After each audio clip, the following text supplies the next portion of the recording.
Salut les devins, c'est Saikyo. Il est l'heure pour moi de vous proposer mon analyse en profondeur de la preview de l'épisode 87 de Dragon Ball Super, qui a bien sûr été diffusé à la toute fin de l'épisode 86, et qui sera disponible pour nous ce dimanche 23 avril. Alors bien sûr, cet épisode fera encore suite et fera lien avec l'intrigue tout autour de C17 et comment il va faire pour accepter de rejoindre la team de l'univers 7 au tournoi, car ce n'est pas un spoiler. Je fais exprès de le répéter assez souvent, c'est montré par la toile animation de manière officielle que C17 y participera, y compris dans l'opening de chaque épisode depuis l'épisode 77 de DBS, le générique d'introduction. Alors, on va voir ensemble que cet épisode 87 sent encore plus fort le rajout, le petit aspect filler hors série de la toile animation, encore bien plus que l'épisode 86 lui-même. Alors, bien sûr, le recrutement de C17 par Goku est officiel, ça fait partie de la chronologie, mais la manière dont c'est fait, dont c'est amené dans la série, je ne suis pas sûr que ça sera présent en manga, on va en parler un tout petit peu plus à la fin de cette vidéo. Alors, dès le début de cette preview, on voit une sorte d'armée, en tout cas, galactique, qui bien sûr est dans le vaisseau que l'on a vu approcher la Terre en toute fin d'épisode 86 de DBS, dont les chefs de l'équipage nous ont été révélés dans des spoilers récents, et je vous ai proposé une vidéo sur ça. Du coup, si vous voulez en savoir un petit peu plus sur leur look, leur design, etc.,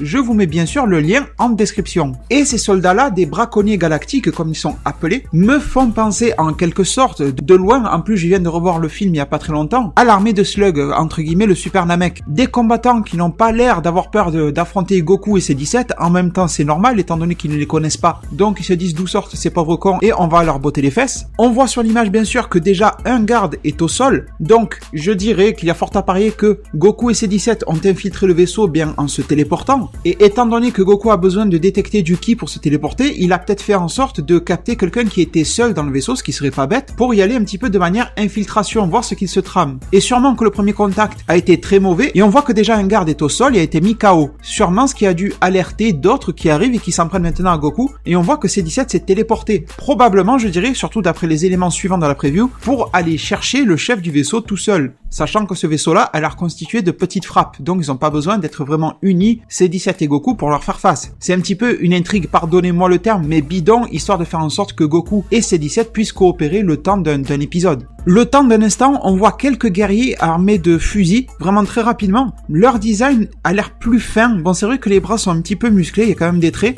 Sur le coup, en tout cas, quand je les ai vus vite fait avec le visage de leur masque et tout ça, j'aurais pensé à des femmes. Mais en regardant bien leur armure, etc., je pense que ça reste quand même quelque chose de masculin. Je dis quelque chose parce que ce sont des extraterrestres, donc on peut pas vraiment les qualifier d'hommes ou de femmes. En tout cas, peu importe, Goku leur fait face également. Et Goku nous dit en même temps dans la preview que des braconniers sont soudainement apparus depuis l'espace et ont pris le Minotaur. Donc, quand on voyait le grand faisceau lumineux, qu'on va voir après par la suite de la preview, tomber sur la Terre, ça voulait dire que ces braconniers-là ont, comme à peu près, j'ai envie de dire, tous les films et les séries qu'on nous bassine depuis des années, une sorte de rayon laser qui permet de faire monter vers eux tout ce qui se trouve sur la surface de la Terre. Comme par hasard, le truc bien pratique que tous les extraterrestres qui attaquent la Terre dans toutes les œuvres ont à leur vaisseau, comme par magie, ils ont découvert comment faire ça. Bon, en tout cas, ça arrange bien la situation, mais c'est vrai que c'est cliché. À ce même moment, on voit Beerus qui, visiblement, se réveille en fureur comme ça, de peur, et on voit sur le plan d'après que Whis le regarde, qu'ils sont toujours sur le toit de Capsule Corporation, là où Beerus était en train de faire sa petite sieste après s'être goinfré de nourriture de toutes sortes, et que Beerus est en train de transpirer. Donc pour moi, clairement, vu qu'on est en plus dans une petite série d'épisodes filler et tout ça, je me dis qu'il faut pas se prendre trop la tête, et que c'est simplement, étant donné que le temps passe à très grands pas, et que le tournoi est sur le point de commencer, et que l'univers de Beerus, comme beaucoup d'autres, risque de se faire détruire dans les 2 prochains jours, eh bien je dirais que Beerus, dans une phase d'humour pour nous, s'est mis à rêver, plutôt à cauchemarder du fait que son univers serait détruit, que Zeno s'en prend à lui, qu'il est en train de le massacrer, de détruire son univers, de détruire sa bouffe, lui en même temps, enfin voilà, vous avez capté le délire, et je pense que c'est ça qui a le don d'affoler Beerus tout bêtement.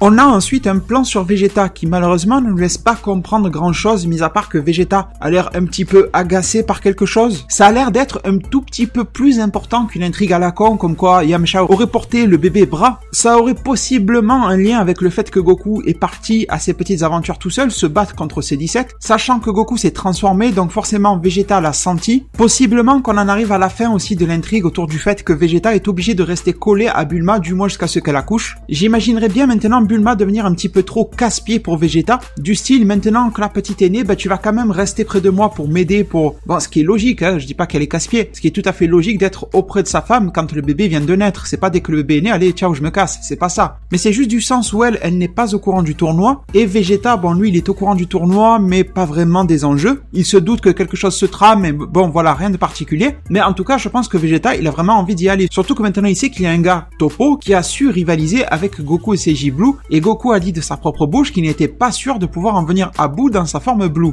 Mais peut-être que dans ce cas-là, justement, Vegeta fait part du fait qu'il a envie de vagabonder, on va dire, comme il aime bien le faire pour aller se battre, s'entraîner ou autre. Qu'en plus, il sent que Goku est en train de le faire, mais que Bulma le retient encore ici. Enfin, il y a peut-être un lien avec tout ça. J'ai pas l'impression que ça va pousser trop loin l'intrigue dans cet épisode-là. Laissez-moi savoir ce que vous en pensez en zone commentaire, il y a aucun souci. Et on voit ensuite la scène de téléportation de Goku et de C-17 dans le vaisseau. Je pense que cette scène-là, même si elle arrive en fin de preview, je pense que ce sera plutôt en début d'épisode, au tout début quand Goku et C-17 vont infiltrer le vaisseau. Une nouvelle fois, je pense que la Toei continue de nous montrer des images qui font plutôt partie du début d'épisode, avec ce pied qui s'écrase sur le sol et qui a l'air d'alerter Goku. Je pense que ça fait référence à l'équipe de 3 ou 4 soldats masqués qu'on a vu en tout début. C'est la même couleur de protection en tout cas. La couleur de protection, la teinte, vous voyez, l'espèce de lumière tamisée, tout ça correspond au même lieu dans le vaisseau. Donc honnêtement, il n'y a pas des tas de choses à retirer de cette preview-là. Je pense que vous sentez vraiment, que vous le reniflez à plein nez, l'aspect hors série de tout cet épisode-là, du moins dans sa construction. Je parle pas de la trame de fond de recrutement de C-17, mais de sa forme. Il prend une forme de hors série. Goku dit alors à C-17, allons-y, formons l'ultime équipe de gardes forestiers pour protéger les animaux. Et je pense que c'est par ce genre de choses-là que C-17 va probablement finir d'accepter d'aider Goku. Il se pourrait même que la Toei se débrouille pour faire en sorte que C-17 soit handicapé ou bloqué par quelque chose, par une capacité du vaisseau. Je vais vous dire une bêtise, mais rappelez-vous dans les films Wolverine, X-Men et tout ça, à chaque fois que Wolverine est confronté à Magneto, en gros, il peut rien faire étant donné que Magneto le magnétise et fait en sorte qu'il ne peut plus bouger. Et souvent dans les films d'extraterrestres et tout ça, on voit qu'il y a des sortes de champs magnétiques, de zones magnétisées, etc.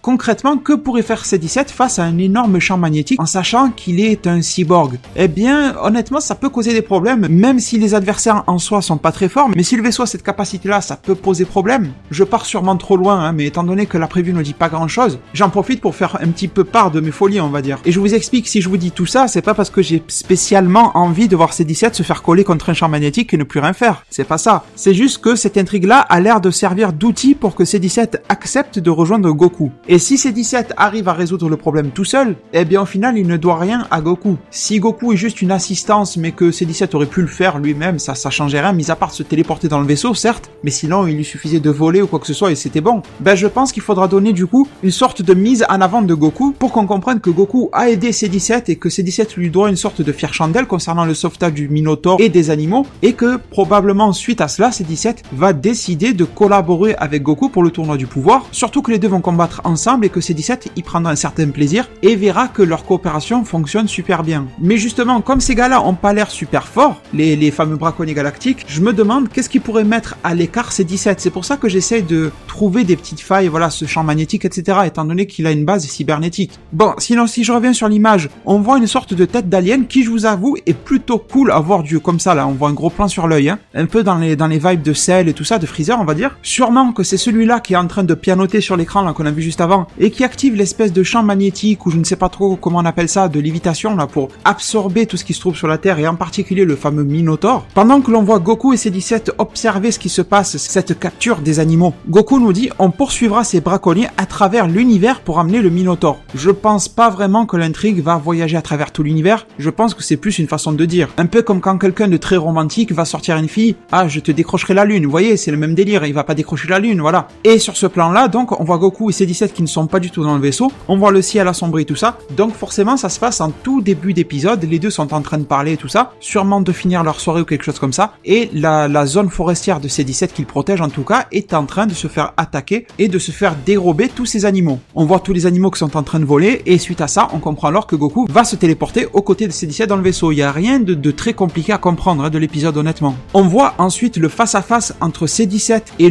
visiblement le chef, on va l'appeler comme ça. On a eu un visuel sur 3 de ces braconniers galactiques qui sortent du lot, qui ne sont pas de simples soldats, qui nous a été montré, qui sont à coup sûr les chefs de ce vaisseau-là. Celui-ci était également mis dans les spoilers en avant. Ces deux acolytes n'apparaissent pas à ce moment-là, donc ils sont soit en train de se confronter à Goku, soit ils sont déjà KO. En tout cas, je confirme mes idées, j'aime pas trop le design de ce bonhomme-là. C'est vrai que c'est plutôt quand même dans le trait de dessin de Toriyama, surtout quand il invente des personnages un petit peu, des sous-chefs, on va dire, pour les jeux Dragon Quest et tout ça. Voilà, c'est un peu dans le même délire. Cette espèce de demi-grenouille tortue. Mais voilà, pour un personnage qui en impose, qui est un petit peu un minimum classe, non, là, ça, on n'y est pas du tout. Et il semble que cette confrontation entre C-17 et ce leader des braconniers galactiques a un petit peu évolué, parce que si vous regardez en bas à gauche, on voit que son espèce de dague, là, de mini-épée, est au sol. Donc forcément, si elle est au sol, c'est que C17 l'en a privé. Et regardez également ce qu'il tient dans la main. Ce n'est pas son épée, mais un boîtier, une télécommande. Alors, j'ai reçu 2-3 questions me demandant si ce boîtier-là pouvait être le boîtier qui désactive les cyborgs. C'est vrai que la question est assez insolite, mais en même temps, c'est impossible qu'ils aient pu mettre la main sur ça, et la coïncidence serait trop grosse. Ah tiens, un cyborg rentre chez moi. Ah tiens, justement, j'ai récupéré une fameuse télécommande. Derrière, il y avait écrit C17, je savais pas ce que c'était. Ben tiens, c'est toi, je vais appuyer non, voyez. Ça peut pas être ça, ou alors la animation a complètement débloqué. Donc j'ai une petite idée sur ça, et on va en parler sur le plan qui suit. Mais en attendant, on voit alors C17 qui est en train de sourire, ce qui a l'air plutôt logique, étant donné qu'il est plutôt en position de force face à son adversaire.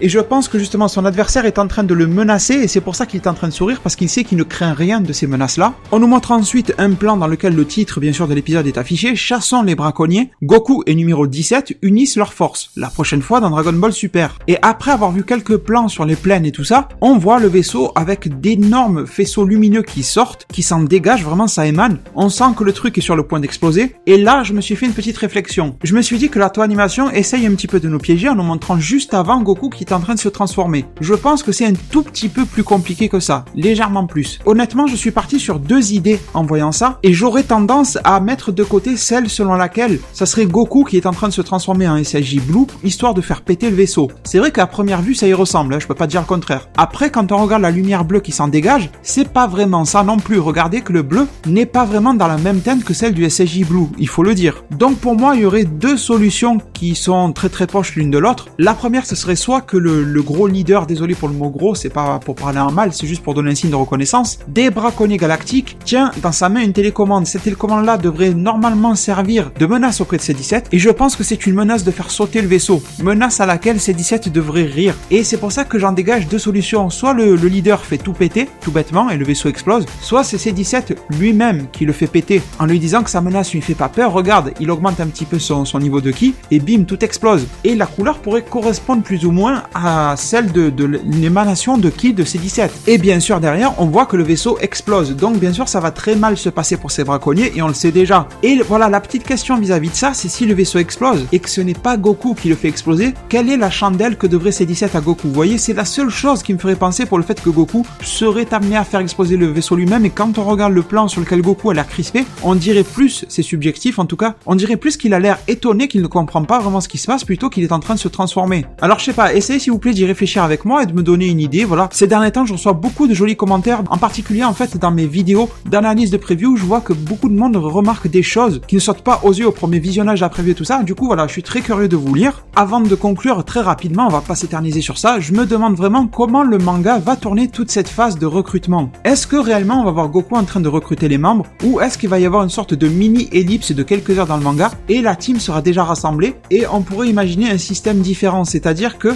on sait que dans le tournoi, chaque personnage va avoir plus ou moins sa phase à lui, que ça soit Tenshin Han, Krillin ou autre, on peut être assuré qu'au moins par binôme, vous voyez, par exemple C17 et C18, ou par trio C17, C18 et Krillin, voilà, ce genre de choses, ils vont avoir des phases à eux. Et on pourrait s'imaginer que pendant le tournoi, on ait des phases de flashback qui nous montrent comment Goku et pourquoi Goku les a recrutés, en faisant un lien entre l'aptitude qui vient de débloquer et la période et le moment exact où Goku les a recrutés. Ça pourrait être sympa comme manière de voir les choses dans le manga et lui permettre d'avancer un petit peu plus vite. Alors je suis pas sûr que vous m'ayez bien compris, enfin du moins je suis pas sûr d'avoir été bien clair, c'est pour ça que je vous donne un exemple. Imaginez que le manga zappe toute la période de recrutement de tous les membres de la team Univers 7, et on va prendre pour faire simple l'exemple de Krillin. Le tournoi arrive, tout le monde se bat, etc. Krillin fait face à un adversaire X ou Y, on s'en fout de qui, et Krillin se met à briller au combat contre toute attente. Et il nous sort par exemple dans le manga son Kaioken x100 ou le Kien-san x100, peu importe, quelque chose. Le power-up de Krillin sera pas forcément le même dans le manga et dans l'anime aussi. Mais tout ça, bref, peu importe. Il nous sort un power-up qui nous est inconnu, ou une amélioration de ses capacités de base qui nous est inconnue. Et là, ça serait une belle porte ouverte pour qu'on ait 2 ou 3 pages maximum, hein, vraiment dans le manga, pas plus que ça, qui nous montre un flashback court, comme je viens de le dire, de Goku recrutant Krillin, par exemple accompagné de Gohan, un peu comme dans l'anime, avec Krillin qui fait ses preuves face à Goku, voilà, ce genre de choses, et qui arrive à mettre Goku un petit peu en difficulté, sans en faire trop non plus. Voilà, ça pourrait être intéressant que au fil de l'eau, au fil du déroulement du tournoi, le manga se débrouille pour nous montrer le recrutement de chaque membre. En tout cas les devins, comme toujours, laissez-moi savoir en zone commentaire ce que vous pensez de tout ça. Je vous jure et je vous promets que je fais de mon mieux pour être un maximum présent dans la zone commentaire, mais par exemple pour les derniers jours, je vous jure que j'étais à fond sur la zone commentaire, mais il est arrivé bien plus de commentaires que ce à quoi j'ai la possibilité de répondre. J'ai fait le petit calcul, hein. En gros, en 3 jours, j'ai répondu à peu près 2500 commentaires. J'ai pas compté au message près, mais en gros, c'est ça. Et à l'heure où je vous parle, j'ai à peu près 580 messages de retard de commentaires sur YouTube. Sans parler des messages privés sur les réseaux sociaux sur lesquels je suis complètement à la ramasse. C'est pour ça, les devins, je vous prie de m'en excuser, mais en même temps, j'espère que vous comprendrez que je fais de mon mieux. Je vous remercie énormément de m'avoir suivi et écouté durant toute cette vidéo-là. Et je me permets maintenant de vous laisser sur ces mots. Prenez soin de votre futur. Le meilleur moyen d'y arriver, c'est de vous abonner à ma chaîne, de la partager, la liker et la commenter un maximum de fois pour que notre communauté puisse se développer le plus possible sur YouTube. Merci beaucoup et à plus pour de prochains arts divinatoires.